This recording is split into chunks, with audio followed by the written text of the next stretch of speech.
মুভির শুরুতে আমরা দেখি যুদ্ধের সময় ড্যান ও তার সঙ্গীরা পানিতে পড়ে যাচ্ছে। এখান থেকে 28 বছর আগের গল্প বলা হয়, যেখানে ড্যান একটি হাই স্কুলের জীববিজ্ঞানের শিক্ষক। ড্যান তার স্ত্রী এবং মেয়ে মুরির সঙ্গে থাকে। ড্যানের আর্মি রিসার্চ ল্যাবে কাজ করার আগ্রহ আছে, তাই সে আর্মি রিসার্চ ল্যাবে চাকরির জন্য আবেদন করেছে, যার ইন্টারভিউ আজকের দিনেই। ড্যান বাড়িতে ফিরে আসে। আজ তার বাড়িতে ক্রিসমাস পার্টি হচ্ছে। যখন ড্যান এমিকে ইন্টারভিউ এর কথা বলে, যার জন্য এমি তার ওপর রেগে যায়, কারণ সে চায় ড্যান এই দিনটা তার পরিবারের সঙ্গে কাটাক। এছাড়াও এমি জানায় যে ড্যানের বাবা মুরির জন্য একটা ক্রিসমাস কার্ড পাঠিয়েছেন, যা শুনে ড্যান রেগে যায়, কারণ সে তার বাবাকে ঘৃণা করে। আসলে তার বাবা তাকে ছেড়ে চলে গিয়েছিলেন, তাই ড্যান তখন থেকে তার সঙ্গে কথা বলে না। এরপর ড্যান তার ইন্টারভিউর জন্য যাচ্ছিল, তখন একটি ফোন কলের মাধ্যমে তাকে জানানো হয় যে তারা তাকে প্রত্যাখ্যান করেছে এবং চাকরিটি অন্য কাউকে দেওয়া হয়েছে। ড্যান খুব রেগে যায় এবং তার ফাইলটি ডাস্টবিনে ফেলে বাড়িতে চলে আসে। সেখানে সে এমি এবং মুরির সঙ্গে বসে ফুটবল ম্যাচ দেখতে শুরু করে। ম্যাচের মাঝে হঠাৎ একটি পোর্টাল খুলে যায় এবং দেখতে দেখতে ভিতর থেকে অনেক সৈন্য বেরিয়ে আসে। এই সৈন্যদের নেত্রী লেফটেন্যান্ট ওয়ার্ড সেখানে আসেন, যিনি সবাইকে বলেন যে তারা ভবিষ্যৎ থেকে এসেছেন, যেখানে 2051 সালের হোয়াইট স্পাইক নামের এক এলিয়েন এবং মানুষের মধ্যে যুদ্ধ শুরু হয়েছে এবং তারা এই যুদ্ধে হেরে যাচ্ছে। যদি এভাবে চলতে থাকে তাহলে আগামী 11 মাসের মধ্যে পৃথিবী থেকে মানুষের অস্তিত্ব বিলুপ্ত হয়ে যাবে। হার্ট সবাইকে এই যুদ্ধে জয়ী হওয়ার জন্য সাহায্য করতে বলেন। এই ঘটনার পরে সব দেশ তাদের সাহায্যের জন্য সাধারণ মানুষকে সেনাবাহিনীতে নিয়োগ করে ভবিষ্যতে পাঠায়, কিন্তু তবুও ভবিষ্যতের পৃথিবীতে মানুষের জনসংখ্যা 5 লাখেরও কম বেঁচে থাকে। এদিকে ভবিষ্যতে পাঠানো 50% মানুষের প্রাণহানির কারণে এই লোকেরা ভবিষ্যতে যাওয়ার ব্যাপারে প্রশ্ন তুলতে শুরু করে এবং সবাই ভবিষ্যতে যাওয়ার বিরোধিতা করতে থাকে। আসলে সবাইকে মাত্র 7 দিনের জন্য পাঠানো হয়। যদি তারা সেই 7 দিন সেখানে বেঁচে থাকে তবে তারা অতীতে ফিরে আসে। এদিকে মুরিও এই বিষয়ে বিরক্ত হয়ে কাঁদতে শুরু করে এবং তার মাকে বলে যে সে এখনই ভবিষ্যতে যাবে না। যখন ড্যান সেখানে আসে এবং মুরির সঙ্গে কথা বলে তাকে শান্ত করে, পরের দিন যখন ড্যান ক্লাসে আসে তখন তার ফোনে একটি সতর্কতা বার্তা আসে। আসলে ড্যানকে যত তাড়াতাড়ি সম্ভব আর্মি রিসার্চ সেন্টারে আসতে বলা হয়। ড্যান তাড়াতাড়ি করে সেখানে যায়, কারণ তার মনে হচ্ছিল এবার হয়তো তাকে চাকরি দেওয়া হবে। কিন্তু সেখানে পৌঁছালে সৈন্যরা তার হাতে একটি মেশিন ঢোকায়। যখন ড্যান বুঝতে পারে যে তারা তাকে ভবিষ্যতে লড়াই করার জন্য পাঠাতে চলেছে, তারা ড্যানকে এও জানায় যে 7 বছরের মধ্যে তোমার মৃত্যু হবে।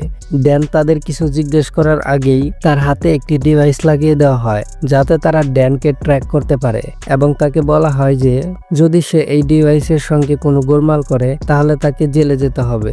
এখন ড্যানকে 24 ঘন্টার মধ্যে তার ব্যক্তিগত কাজ শেষ করতে বলা হয়, কারণ তারপর তাকে যুদ্ধের জন্য প্রশিক্ষণ দেওয়া হবে। এইসব ড্যানের ইচ্ছার বিরুদ্ধে হচ্ছিল, কিন্তু এখন সে কিছুই করতে পারবে না। তখন আমরা এমিকে দেখি, যিনি একজন থেরাপিস্ট এবং ভবিষ্যৎ থেকে ফিরে আসা মানুষদের কাউন্সেলিং করেন। এরপর ড্যান সেখানে আসে এবং এমিকে জানায় যে তাকে 2051 সালে পাঠানো হচ্ছে। এমি জানতো যে সেখান থেকে ফিরে আসা কঠিন, তাই সে ড্যানকে সেখানে যেতে বারণ করে। তখন ড্যান জানায় যে তারা তার হাতে ট্র্যাকার লাগিয়ে দিয়েছে, তাই এখন সে চাইলেও কিছু করতে পারবে না। তখন এমি ড্যানকে তার বাবার সাহায্য নিতে বলে, কারণ শুধু তার বাবাই এই ডিভাইসটি খুলতে পারেন। এরপর ড্যান তার বাবার কাছে যায়, যেখানে তার বাবা ডিভাইসটি খোলার জন্য প্রস্তুত হয়, কিন্তু পুরনো কথা মনে করে তাদের মধ্যে তর্ক শুরু হয়। তাই ড্যান রাগ করে ডিভাইসটি না খুলে সেখান থেকে চলে যায় এবং এমিকে বলে যে তাকে যুদ্ধে যেতেই হবে। এটা জেনে এমি খুব কাঁদে, কিন্তু ড্যান তাকে প্রতিশ্রুতি দেয় যে সে 7 দিনের মধ্যে ফিরে আসবে। এরপর সে মুরিকে বিদায় জানায় এবং রিসার্চ সেন্টারে চলে যায়, যেখানে ড্যানের সঙ্গে আরো অনেকে ভবিষ্যতে যাওয়ার জন্য প্রস্তুত ছিল। এখানে সবাইকে আর্মি পোশাক দেওয়া হয় এবং তাদের আলাদা আলাদা করে ভাগ করে দেওয়া হয়। ড্যানের দলের নাম হলো R8 ফোর্স, যা একটি গবেষণার দল। এখানে একটি মেয়ে প্রশ্ন করে যে তারা টাইম মেশিন ব্যবহার করে অতীতে গিয়ে যুদ্ধ শুরু হওয়ার আগেই শত্রুদের কেন মেরে ফেলতে পারে না। তখন সেখানে উপস্থিত একজন অফিসার তাকে জানায় যে তাদের টাইম মেশিন শুধুমাত্র 30 বছর সময় ভ্রমণ করতে পারে, যার মাধ্যমে কেবল তারা 2051 সালে গিয়ে সেখান থেকে 2022 সালে ফিরে আসতে পারে। এছাড়া তাদের এও বলা হয় যে তাদের শত্রুরা কোনো মানুষ নয়, বরং এলিয়ান। রাত হলে ড্যান তার বন্ধু চার্লির সাথে কথা বলে। এমন সময় জরুরি অ্যালার্ম বেজে ওঠে। তখন লেফটেন্যান্ট হার্ট সবাইকে তৎক্ষণাৎ ভবিষ্যতে যাওয়ার নির্দেশ দেয়। যেহেতু সবাইকে প্রশিক্ষণ শেষ করার পরে সেখানে পাঠানোর কথা ছিল, কিন্তু লেফটেন্যান্ট হার্ট হার্ট বলেন যে এলিয়েনরা তাদের গবেষণা ল্যাবে হামলা দিয়েছে, যদি সেই ল্যাব ধ্বংস হয়ে যায় তাহলে তারা যুদ্ধে হেরে যাবে। এরপর সবাইকে এক জায়গায় ডাকা হয় এবং একে একে তাদেরকে ভবিষ্যতে পাঠানো শুরু করা হয়। এই সময় সিস্টেমে কিছু ত্রুটি দেখা দেয়, যার কারণে তারা মাটিতে পৌঁছানোর পরিবর্তে আকাশেই রয়ে যায় এবং তারপর একে একে সবাই নিচে পড়ে যেতে শুরু করে। এটি সেই দৃশ্য যা আমরা গল্পের শুরুতে দেখেছিলাম। এখানে ড্যান এবং কিছু লোক একটি সুইমিং পুলে পড়ে। যখন বাকিরা মাটিতে পড়ে মারা যায়, সেখানে পরিস্থিতি দেখে সবাই হতবাক হয়ে যায়, কারণ চারপাশে শুধু এলিয়ান ছিল। এরপর আমরা ভবিষ্যতের পৃথিবীর কর্নেলকে দেখি, যিনি বেঁচে থাকা লোকদের সঙ্গে যোগাযোগ করেন। তিনি ড্যানকে দলের নেতা বানিয়ে বলেন যে তাকে গবেষণা ল্যাবে আটকে থাকা লোকদের উদ্ধার করতে হবে। ড্যান তার দল নিয়ে ল্যাবের দিকে রওনা দেয়। সবাই ল্যাবে পৌঁছে দেখে যে এলিয়ানরা সেখানকার মানুষদেরকে মেরে ফেলছে। যখন কর্নেল এই খবর জানতে পারেন, তিনি খুবই দুঃখ পান এবং ড্যানকে ল্যাবে থাকা হার্ডওয়ার্ক আনতে বলেন। তাদের কাছে বেশি সময় ছিল না, কারণ এলিয়ানরা ল্যাবে আসছিল। তখন কর্নেল ড্যানকে ল্যাবে থাকা সমস্ত জৈবিক উপাদানও সঙ্গে আনতে বলেন। এই সময় এলিয়ানরা সেখানে আসতে শুরু করেন, তাই সেখানকার সেনাবাহিনী ল্যাবে বোমা ফেলে তা সম্পূর্ণ ধ্বংস করার জন্য রওনা দেয়। কর্নেল জানায় যে ড্যান এবং তার সঙ্গীদের কাছে মাত্র 3 মিনিট সময় আছে, তারপর ল্যাবটি বিস্ফোরিত হবে। কিন্তু যখন তারা ল্যাব থেকে বেরিয়ে যাচ্ছিল, তখন এলিয়ানরা তাদের উপর হামলা করে। এই এলিয়ানরা খুবই শক্তিশালী ছিল এবং তাদের উপর গুলির কোনো প্রভাবই পড়ছিল না। এলিয়ানদের হামলায় ড্যানের কিছু সঙ্গী মারা যায়। যখনই বাকি লোকেরা ল্যাব থেকে বেরিয়ে আসে, তখন কিছু এলিয়ান সেখানে আসতে শুরু করে এবং তাদের পিছু নেয়। এই সময় সেনাবাহিনীরা সেখানে পৌঁছায়, কিন্তু এলিয়ানরা তাদেরকে মেরে ফেলে। কোনো উপায় না পেয়ে ড্যান এবং বাকিরা এলিয়ানদের উপর গুলি চালাতে শুরু করে। কিছুক্ষণ পর সেখানে বোমা ফেলা হয়, যার ফলে একটি বিশাল বিস্ফোরণ হয় এবং সব এলিয়ান মারা যায়। এই বিস্ফোরণের ফলে ড্যানের অনেক সঙ্গীও মারা যায় এবং অনেকেই আহত হয়। যখন ড্যানের চোখ খোলে, তখন সে নিজেকে একটি ক্যাম্পের মধ্যে দেখতে পায়। এখানে জানা যায় যে বিস্ফোরণে ড্যান ছাড়া তার বন্ধু চার্লিও কেবল বেঁচে আছে। যখন তারা দুইজন ক্যাম্পের বাইরে আসে, তখন তাদের দলের আরেকজন সদস্যকে দেখতে পায়, যার নাম ডোরিয়ান। ডোরিয়ান তৃতীয়বারের মতো ভবিষ্যতে এসেছিল, তাই ড্যান তাকে জিজ্ঞেস করে, তুমি কি মৃত্যুকে ভয় পাও না? এর উত্তরে ডোরিয়ান বলে যে তার ক্যান্সার আছে এবং সে মাত্র 6 মাসে বাঁচবে, তাই সে তার বাকি জীবন নিজের মতো করে কাটাতে চায় এবং বাড়িতে বসে না থাকার চেয়ে লড়াই করে মরতে চায়। এই সময় দুইজন সৈন্য সেখানে আসে এবং ড্যানকে তাদের সঙ্গে যেতে বলে। যখন ডোরিয়ান এবং চার্লিকে ল্যাবের জায়গায় ফিরে যেতে বলা হয়, ড্যান ডোরিয়ানকে চার্লির খেয়াল রাখতে বলে, কারণ চার্লি খুবই ভয় পেয়েছিল এবং সে সেখানে ফিরে যেতে চায়নি। অন্যদিকে ড্যান যখন কর্নেলের সঙ্গে দেখা করে, তখন সে জানতে পারে যে সে তার মেয়ে মুরি। আসলে মুরি ভবিষ্যতে বড় হয়ে গেছে।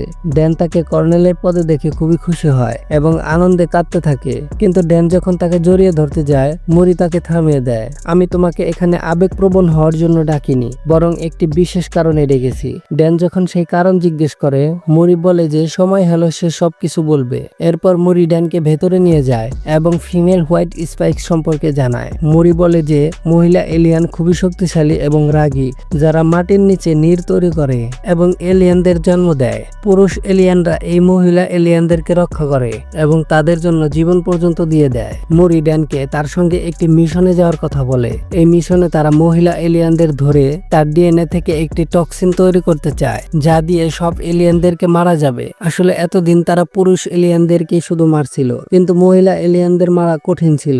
যদি মহিলা এলিয়ানরা মারা যায়, তাহলে আর কোনো এলিয়ান জন্মাবে না এবং বাকি এলিয়ানদেরও মেরে পৃথিবী বাঁচাতে পারবে। এরপর তারা সেই জায়গায় যায় যেখানে মহিলা এলিয়ানরা মাটির নিচে থাকে। যেখানে পৌঁছে মুরি ড্যানকে উপরে থাকতে বলে এবং নিজে নিচে গিয়ে মহিলা এলিয়ানদের ধরতে শুরু করে। এই এলিয়ান খুবই শক্তিশালী ছিল এবং সে তার পুরুষ এলিয়ানদের ডাকতে শুরু করে। কিছুক্ষণ পর সেখানে অনেক এলিয়ান আসতে শুরু করে। এটা দেখে ড্যান তার মেয়েকে বাঁচাতে নিচে নেমে যায়। অবশেষে সেই এলিয়ানকে ধরা হয় এবং হেলিকপ্টারও করে তাকে সেন্টারে পাঠানো হয়। কিন্তু তখন অনেক এলিয়ান সেখানে আসে। তাদের হামলায় অনেক সৈন্য মারা যায়। এদিকে ড্যান এবং মুরি একটি সেনাবাহিনীর গাড়িতে উঠে পড়ে।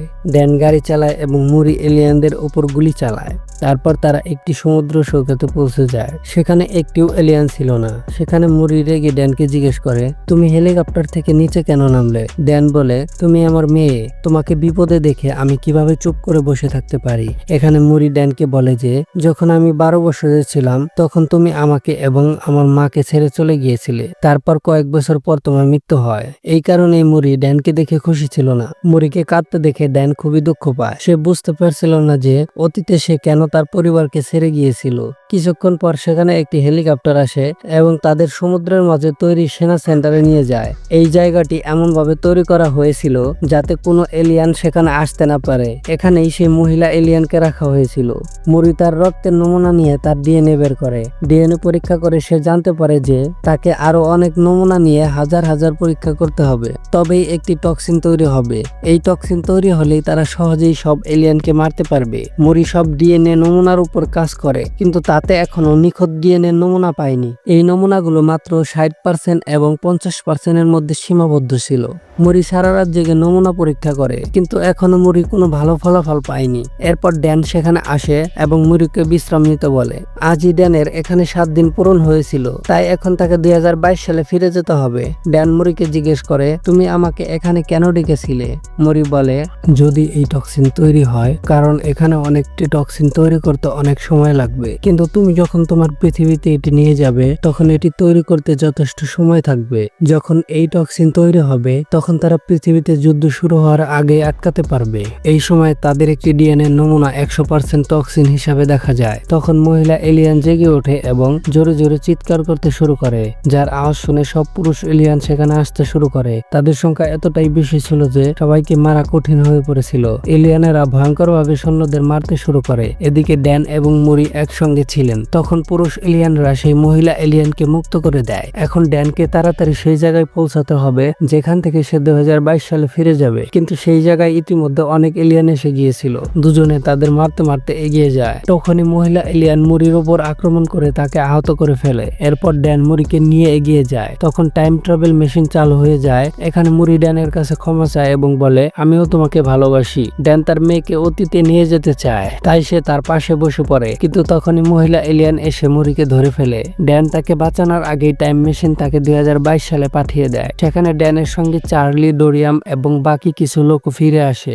ড্যান লেফটেন্যান্ট হার্টকে সেই টক্সিন দেয় এবং এটির অনেকগুলো বানিয়ে সেটা ভবিষ্যতে পাঠানোর কথা বলে। তখন লেফটেন্যান্ট হার্ট জানায় যে এখন জাম্পলিং বন্ধ হয়ে গেছে, অর্থাৎ তারা আর টাইম মেশিন ব্যবহার করতে পারবে না, তাই তারা এই যুদ্ধে হেরে গেছে। এরপর ড্যান তার স্ত্রীর সঙ্গে দেখা করে। ভবিষ্যতে মুরির মৃত্যুর কারণে ড্যান খুবই দুঃখ পেয়েছিল। যখন সে বাড়ি ফিরে মুরিকে দেখে, তাকে জড়িয়ে ধরে এবং সারা রাত তার ঘরে বসে থাকে। এরপর অ্যামি তার কাছে আসে। তখন ড্যান তাকে ভবিষ্যতে মুরির কথা বলে। এখন ড্যান ভবিষ্যৎ হতে যাওয়া যুদ্ধ আটকানোর জন্য কিছু করার কথা ভাবে। তাই সে প্রথমে ডোরিয়ানের কাছে যায় এবং তার কাছে এলিয়ানের নখ চায়, যা ডোরিয়ান ভবিষ্যতে নিজের কাছে রেখেছিল। এরপর তারা দুইজন সেই নখ নিয়ে চার্লির কাছে যায়। চার্লি নখের উপর গবেষণা করে জানতে পারে যে নখে আগ্নেয়গিরির ছাই লেগে আছে। চার্লি বলে যে এই ছাই চীনে ফাটা আগ্নেয়গিরির ছাই। তখন ড্যান বলে, লেফটেন্যান্ট হার্ট বলেছিলেন যে এলিয়ানদের প্রথম হামলা রাশিয়ায় শুরু হয়েছিল, তাহলে তাদের নখে চীনের আগ্নেয়গিরির ছাই কেন? তখন ড্যানের একজন ছাত্রর কথা মনে করে যে আগ্নেয়গিরির বিষয়ে অনেক কিছুই জানতো, তাই তারা তিনজন তার কাছে যায়। ছাত্রটি জানায় যে আজ থেকে 1000 বছর আগে চীনে একটি আগ্নেয়গিরি ফেটেছিল, যার ঢেউ রাশিয়া পর্যন্ত পৌঁছেছিল এবং তারপর তা ছায়ে পরিণত হয়ে সেখানে জমে যায়। কিছু সময় পরে সেই জায়গাটি বরফে ঢেকে যায়। এসব জানার পর তারা বুঝতে পারে যে নিশ্চয়ই কোনো এলিয়ানের জাহাজ সেখানে এসেছিল এবং এরপর বরফে ঢেকে যাওয়ার কারণে তা সেখানে আটকে গিয়েছিল। 2051 সালে বরফ গলার পর তা পৃথিবীর উপরে চলে আসে। এরপর চার্লি গিয়ে ডিফেন্স অফ সিকিউরিটির কাছে গিয়ে তাদের পুরো তত্ত্বটি ব্যাখ্যা করে এবং রাশিয়ায় গিয়ে যুদ্ধ শুরু হওয়ার আগেই সব এলিয়ানদের মেরে ফেলার কথা বলে, কিন্তু তারা দুজনের তত্ত্বের উপর ভরসা না করে তাদের সাহায্য করতে অস্বীকার করে। তাই তারা তিনজন নিজেরাই সেখানে গিয়ে এলিয়ানদের মারার পরিকল্পনা করে। এখন ড্যান তার বাবার কাছে সাহায্য চাইতে যায়, কারণ তার বাবার কাছে একটি প্লেন ছিল। ড্যান তার বাবাকে সবকিছু বলে এবং জানায় যে তাকে এলিয়ানদের মারতে রাশিয়ায় গ্লেসিয়ার আইল্যান্ডে যেতে হবে, যার জন্য তাকে একটি প্লেন এবং একজন পাইলটের প্রয়োজন। ড্যানের বাবা তার কথা মেনে নেয় এবং তার সঙ্গে যাওয়ার জন্য প্রস্তুত হয়। এছাড়াও ড্যান লেফটেন্যান্ট হার্টের সাহায্যে প্রচুর পরিমাণ টক্সিন তৈরি করেছিল। এই টক্সিন নিয়ে তারা রাশিয়ায় চলে যায়। এখানে ড্যান তার সঙ্গে একটি দল নিয়ে গিয়েছিল। তারা সবাই গ্লেসিয়ার আইল্যান্ডের উপর পৌঁছে যায় এবং একটি বিস্ফোরণ অনুসরণ করে মাটির নিচে যায়, যেখানে তাদের একটি এলিয়ান জাহাজ দেখা যায় যা অনেক আগেই ক্র্যাশ করেছিল। তারা ভেতরে গিয়ে দেখে এলিয়ানদের মৃতদেহ। সেখানে তারা জানতে পারে যে কিছু এলিয়ান নিজেদের বাঁচিয়ে রাখার জন্য ঘুমিয়ে আছে। এরপর তারা টক্সিন নিয়ে সেই এলিয়ানদের মারতে শুরু করে। এই সময় মহিলা এলিয়ান জেগে ওঠে এবং তাদের উপর হামলা করে। তখন ডোরিয়ান সবাইকে জাহাজ থেকে বেরিয়ে যেতে বলে এবং জাহাজটি বিস্ফোরিত করে সবকিছু শেষ করার কথা বলে। এরপর সব এলিয়ান একে একে বেরিয়ে আসতে শুরু করে, যাদের ড্যানের বাবা গুলি করে মারে। কিন্তু এলিয়ানদের সংখ্যা বেশি হওয়ায় ডোরিয়ানকে জাহাজটি বিস্ফোরিত করতে হয়, যার ফলে ডোরিয়ানেরও মৃত্যু হয়। এখানে শুধু চার্লি, ড্যান এবং তার বাবা বেঁচে ছিল। ড্যানের বাবা জানায় যে একটি এলিয়ান সেখান থেকে পালিয়ে গেছে। এখন তারা দুজন তাকে খুঁজতে থাকে এবং চতুরতার সঙ্গে তার ওপর গুলি চালায়। এটি সেই মহিলা এলিয়ান ছিল। সে খুবই শক্তিশালী ছিল এবং তাকে সহজে মারা খুবই কঠিন ছিল। কখনো সে পালিয়ে গিয়ে লুকিয়ে পড়ে এবং ড্যানের উপর হামলা করে। এটা দেখে ড্যানের বাবা তার উপর হামলা করে ড্যানকে বাঁচায়। কিন্তু কিছুক্ষণ পর সেই এলিয়ান ড্যানের বাবার উপর হামলা করে। তখন ড্যান তাড়াতাড়ি উঠে সেই এলিয়ানকে মেরে ফেলে। এরপর ড্যান নিজের বাড়িতে ফিরে আসে এবং তার সঙ্গে তার বাবাও থাকেন। এখন ড্যান সিদ্ধান্ত নেয় যে সে এমন কোনো ভুলই করবে না যাতে তার পরিবার ভেঙে যায়। এবং এর সঙ্গে এই মুভিটি এখানেই শেষ হয়ে যায়। তো ভিডিওটি ভালো লাগলে অবশ্যই একটি লাইক করবেন এবং এরকম ভিডিও দেখতে অবশ্যই চ্যানেলটিকে সাবস্ক্রাইব করবেন।